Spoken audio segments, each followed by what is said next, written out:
All right, welcome to 3.3, Correlation and SPSS. Here you can see an overview of what we'll be doing in this lecture. So first, doing a scatterplot graph.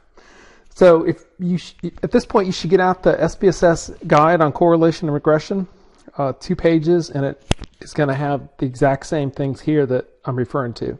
So let's imagine a data set where we have 4 variables. That's test score, studying, SAT, and absences.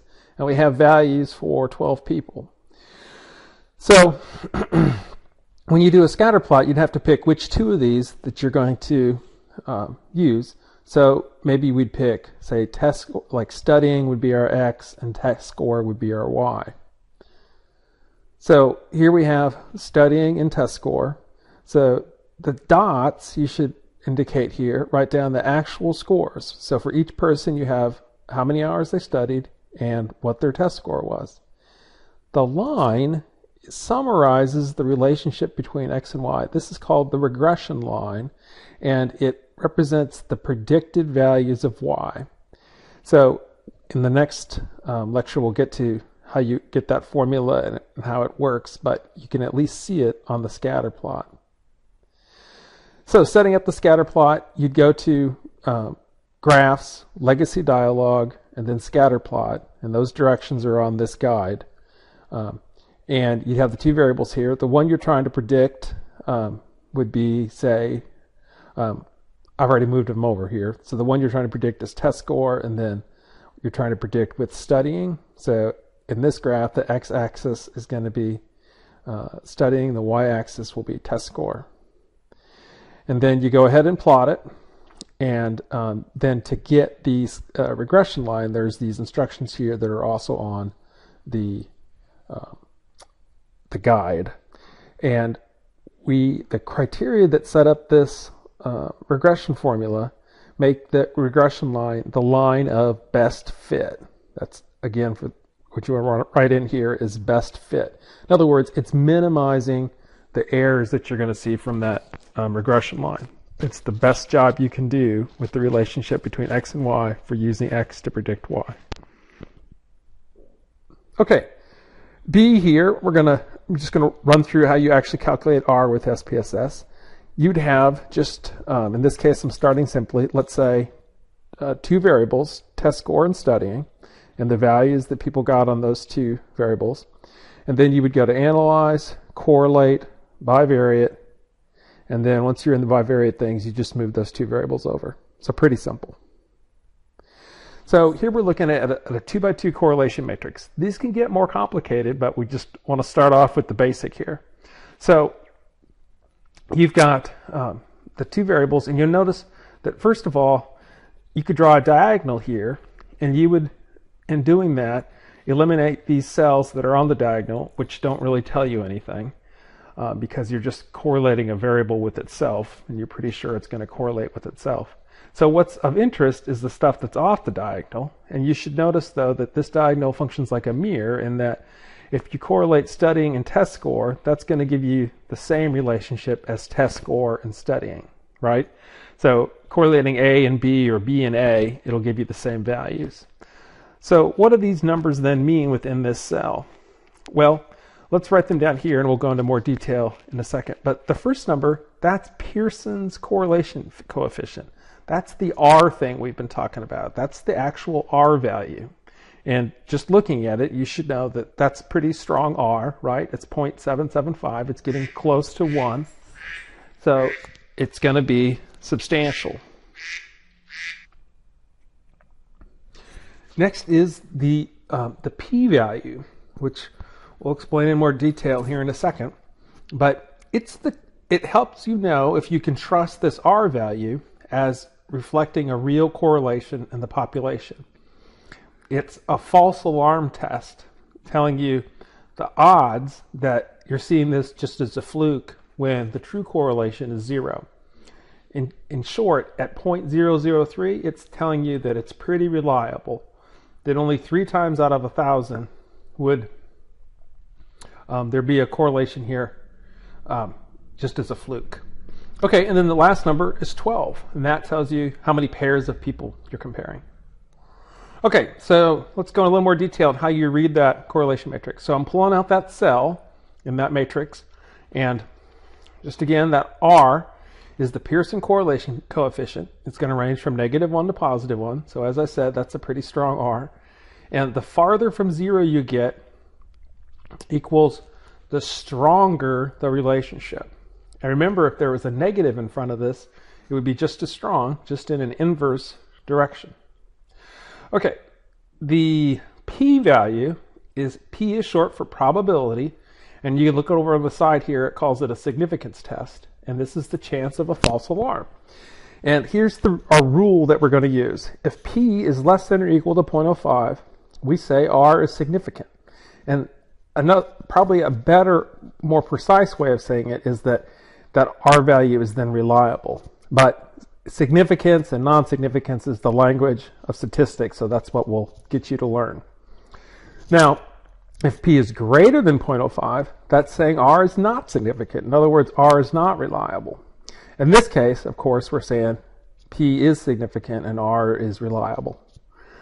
Okay, so just to summarize, the p-value is less than 0.05, so R is significant, which means R is reliable. Meaning in another sample, you'd be likely to see it again.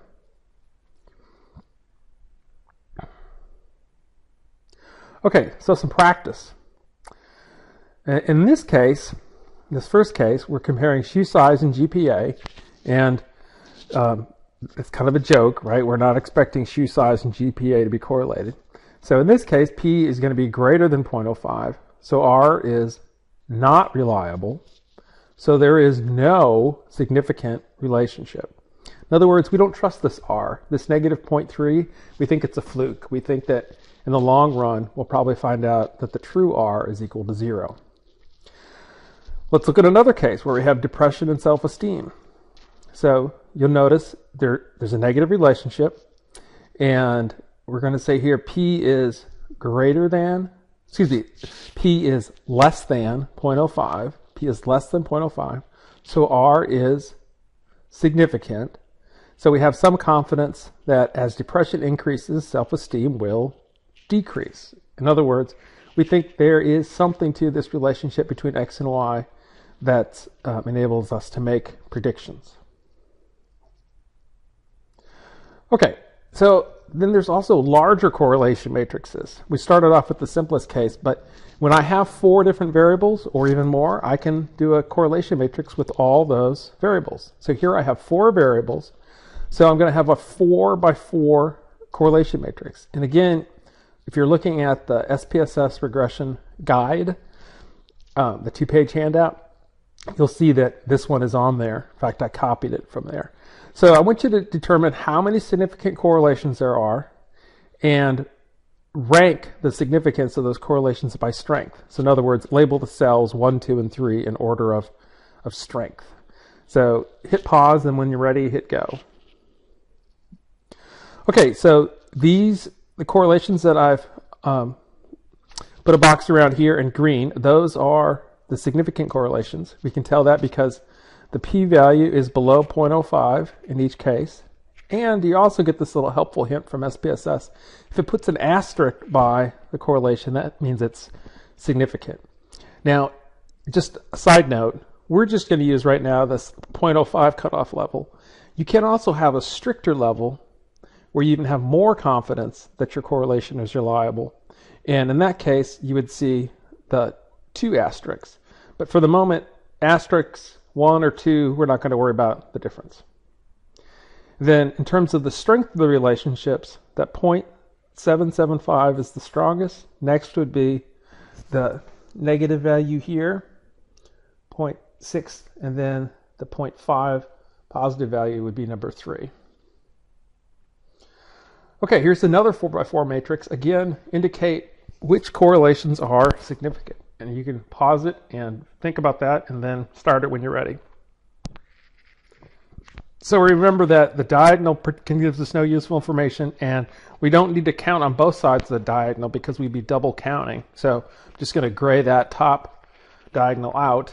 And there's only, there's one significant relationship here, because the 0.022 is below the 0.05 level. And also down here, the R value of negative 0.756 has a p-value that's 0.03. It's less than 0.05. So two significant correlations in this matrix. Okay, next issue is how do we summarize R? When I say summarize, I'm talking about a specific formal way that you report the statistical test if you're writing a research paper.